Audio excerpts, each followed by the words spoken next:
Olá, tudo bem? Comprou piso vinílico e agora precisa fazer a instalação? Não sabe por onde começar? Posso te dar uma dica. Piso vinílico não é só comprar e já jogar no chão e fazer a instalação de qualquer jeito não, hein?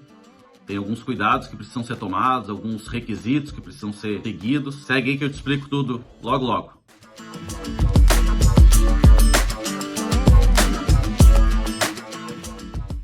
Eu sou o Rafael Braz e vou te trazer algumas informações sobre instalação de pisos vinílicos, seja ele em manta ou em régua. Antes da gente começar, vou te convidar para apertar aí no joinha, clique no botão inscreva-se e ative o sininho para ficar por dentro das notificações do canal. Então no vídeo de hoje nós vamos falar basicamente sobre a NBR 14917-2. É a NBR que traça alguns requisitos e orientações para a instalação do piso vinílico e alguns cuidados que a gente precisa ter. Mas afinal de contas, o que é uma NBR? NBR é a abreviação de norma brasileira.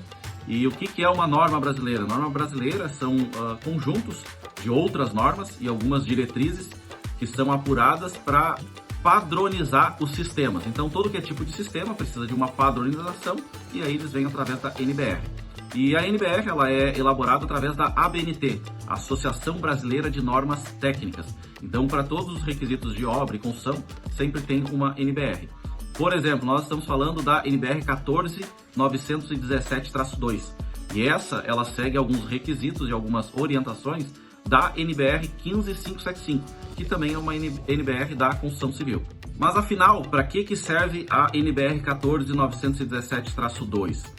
Bem, ela foi um conjunto de algumas empresas, algumas indústrias, tanto de produtos químicos para construção, que são envolvidos na instalação do piso vinílico, quanto nas grandes indústrias e importadores de pisos vinílicos que a gente tem no Brasil.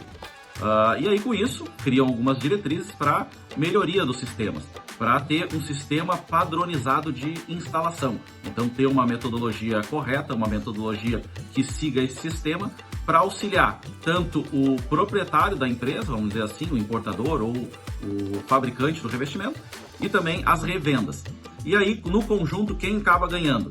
O cliente final, né? Nós que somos os compradores desses pisos, então a gente sabe que existe uma regulamentação, e os instaladores, os aplicadores precisam também seguir. Na verdade, os instaladores é que precisam nos auxiliar a seguir esse sistema.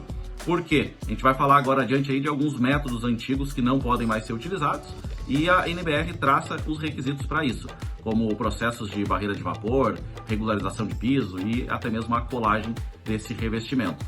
E aí o conjunto todo ganha. Por quê? Aquela mão de obra que às vezes faz o precinho, o baratinho, faz de qualquer jeito, vai precisar se adequar, porque a norma ela é bem rígida quanto a esses requisitos, essas questões. E os fabricantes acabam seguindo também todas as seguranças que a norma nos passa.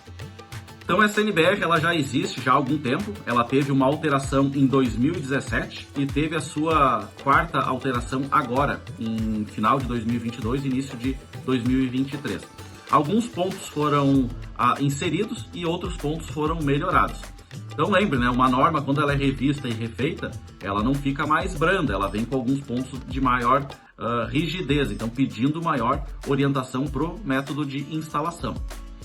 E o primeiro quesito que a gente tem que tomar um cuidado sempre para o piso vinílico é a questão de umidade. E normalmente essa está ligada ao pavimento térreo. A norma antiga de 2017 nos dizia que nós precisamos ter um cuidado e um limite de transmissão de vapor de 2,5%. E a norma de hoje, então, ela teve uma pequena alteração, onde ela exige que tenha uma barreira de vapor nesse pavimento onde vai ser instalado o piso vinílico. E aí a barreira de vapor a gente divide em alguns métodos de fazer. Primeiro método é lá na concepção da construção, aonde entre o concreto e o contrapiso existe uma lona. E essa lona precisa ter uma espessura de 300 micras. Então isso é uma espessura mínima recomendada. Se não houver essa lona na construção, existe um outro método, que é o método de uma barreira de vapor química. Aí precisa ser executada com produtos específicos, normalmente são produtos à base de epóxi, que selam o vapor e tem uma resistência ao pH. Então é muito importante ter esse tipo de cuidado também. Quando falamos na questão de contrapisos e regularização, teve uma pequena alteração também. A norma antes estipulava somente a divisão de ambientes residenciais e ambientes comerciais. Continua ainda a questão de resistência de contrapiso e de massa de regularização para ambientes residenciais de 15 MPa. Na questão comercial, que teve uma pequena alteração, foi dividido para comercial leve e comercial pesado. Comercial leve mantém-se a resistência mínima exigida de 20 MPa. Então essa é uma questão que não mudou, mas alterou no quê? Em ambientes comerciais de alto tráfego, que aí a gente acaba enquadrando escolas, universidades, hospitais, então ambientes que vão ter um tráfego mais elevado. Esse passa, no nível de classificação, ele passa para 25 MPa de resistência. Então essa foi uma alteração no quesito contrapiso e argamassas de regularização. Nesse quesito, então, de massas e regularização, fica explícito que a gente não pode utilizar aquele método tradicional que vinha sendo utilizado há algum tempo já, que é a conhecida natinha ou massa de PVA. Porque essa massa ela não é industrializada, ela não tem um controle de resistência e também não possui um controle de secagem. Então fica estipulado pela NBR 14917-2 que somente é permitido o uso de argamassas industrializadas para aí sim fazer a regularização dessa base. Ainda nesse quesito de regularização, a norma estipula a questão de planicidade, que é aquela ondulação que tem nos contrapisos. A norma diz que a cada 2 metros só é possível uma ondulação de 3 milímetros. Então a gente não pode ter bacias de ondulação maior do que isso. E normalmente isso a gente consegue fazer com algumas argamassas autonivelante. Então esse ponto também é um ponto bem importante. Agora quase no fim da instalação, então é necessário a colagem do piso vinílico. Para isso são divididos então em pisos vinílicos em manta e pisos vinílicos em régua. Nessa questão o que a norma aborda? Que é imprescindível que use adesivos de uso correto para esses tipos de instalação. Então a gente sabe que uma manta vinílica, por exemplo, tem uma estabilidade controlada, por ela ser uma manta de maior largura, normalmente de 2 metros, então ela é estável. Para o piso vinílico em réguas é muito importante ter um cuidado, porque esse tipo de revestimento tem uma instabilidade dimensional muito grande, que é aquele processo de dilatar e retrair. E isso, quem tem que travar esse tipo de revestimento é o adesivo, é a cola vinílica. Então é preciso tomar esse tipo de cuidado e utilizar adesivos corretos para a instalação de pisos vinílicos em régua e pisos vinílicos em manta. Ufa, quase cansei, mas é isso.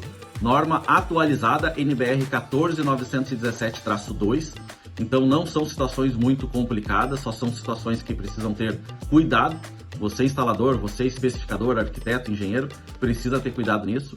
O vendedor que faz a venda dos produtos é responsável por esse cuidado e especificação em conjunto com o cliente para poder manter todo esse sistema. Agora sim, então, o final da nossa atualização da NBR. Como não é coisas muito complicadas, a gente separa em apenas 4 situações. Então, o que a gente precisa ter? Cuidado com a questão da umidade, que é a base de vapor. Cuidado com a resistência do contrapiso, precisa ter uma certa resistência.